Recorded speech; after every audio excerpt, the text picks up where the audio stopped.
Hi there, everyone. It's Sherry, and it's great to see you. I thought I would come along today and read to you from my new book, We Have This Hope.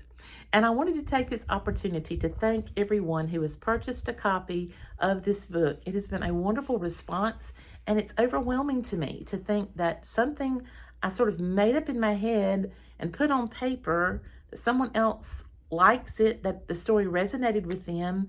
They grew close to the characters like I have done, so much so that they wanted to purchase a copy of the book and keep it or give it as a gift. And I don't know, that just is it's overwhelming to think about that. It kind of blows me away. So thank you to each one who has purchased a copy of the book and just blessed my life by that. I did want to let you know, those of you who ordered the first copies, maybe like in the first few days when the book came out and you ordered those initial copies, there is an error in there in chapter 18. I think that's right. There is an error in chapter 18 where there is a misprint on a couple pages. A couple pages to the end of that chapter are repeated, and you will be able to feel that as you're reading the story. You'll think, oh, I've already read this paragraph before. You have. You just read it earlier in the chapter. And so a couple pages are misprinted there. And if you will just jump right over to chapter 19, you will be able to get back on track. I did not find this error. Matter of fact, I did not get my hands on a printed copy of the book for at least the first week or so of the book being out. Everyone else had copies. I did not have my copy.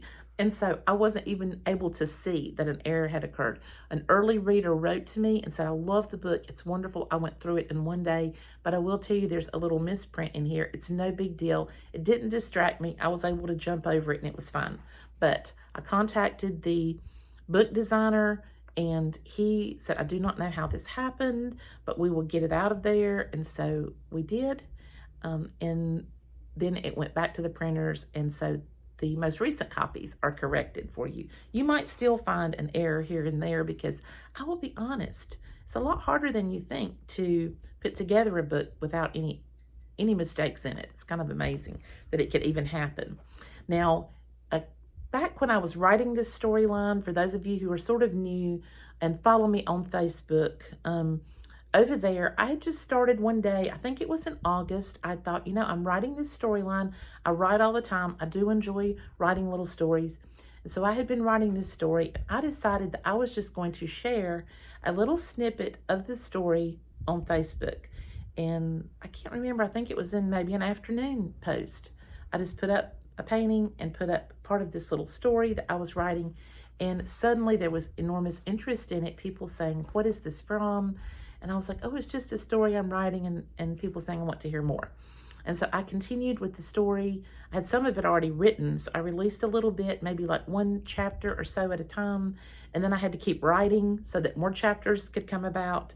And the interest was great. And the longer I wrote, of course, the more that I became attached to the characters. I think others did because it's a wonderful group of characters in the book. And I finished it up after 27 chapters. I was getting messages frequently asking for the book. Some people saying, I just found your book and I want to order it and I can't find where to order it. And I was like, there is no book. So I'm very happy now to say that there is one. And I thought I would come along and read to you chapter 3. And the reason I'm starting with chapter 3 is because I've already read chapters 1 and 2 back months ago when the story was still being written. And I will link that in the description box below. I also think, if I'm not mistaken, over in chapter 7, let me flip around for a minute. Chapter 7 is entitled, This Old World, It Ain't My Home. And I had several people write me and say something like, I have never heard that song. Can you tell me where I can hear it? I want to go, listen to it. And I'm like, I don't think that song is anywhere because I just made that up. I just made that song up. And so I said, I can hear it in my mind, even though the song is not out there. So I sang that song that day on video. So if I can find that little video where I sang the little song out of chapter 7, I will link that as well below.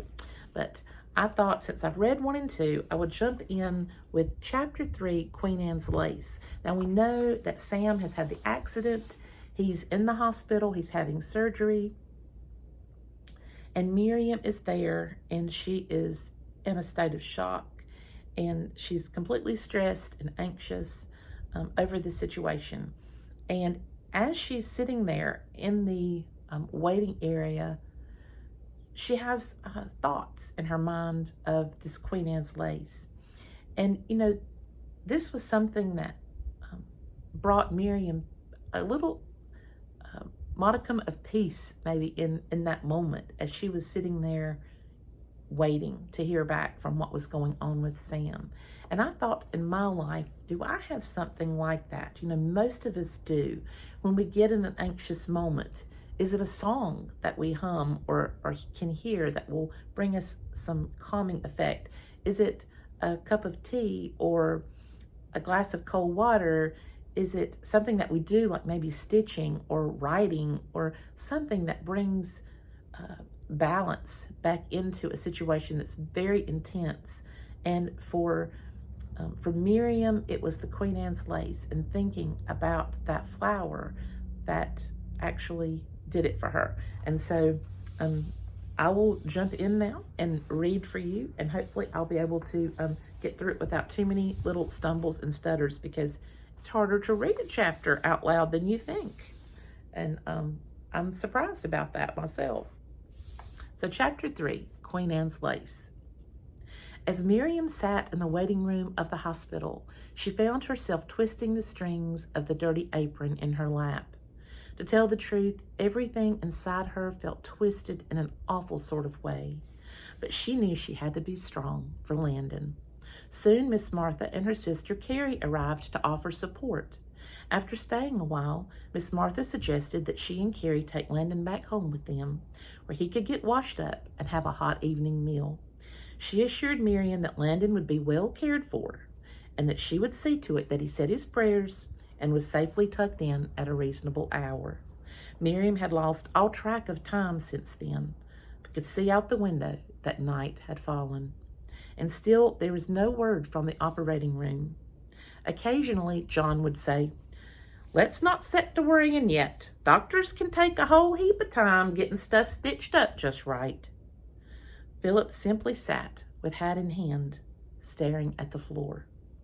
As Miriam waited, she recalled the dream she had the night before. In the dream, she was standing in the field across the way from the old barn of her childhood. She hated that old barn and didn't want to think of it and the awful things that had happened there. But as she looked more closely, Miriam noticed that all around her was a thick boundary of Queen Anne's lace. She loved Queen Anne's lace, and even though she didn't recall seeing any of it growing up around the old barn, there it was in her dream.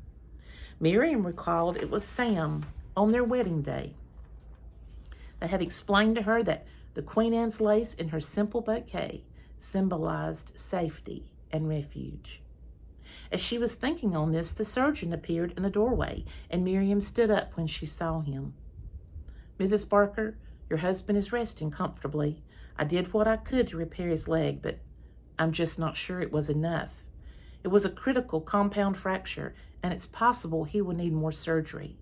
We have to be watchful for any sign of infection. In addition, when Mr. Barker fell, he hit his head and suffered a skull fracture and a concussion." Miriam listened the best that she could while trembling all over. "But, Mrs. Barker, there is something much more serious I need to discuss with you.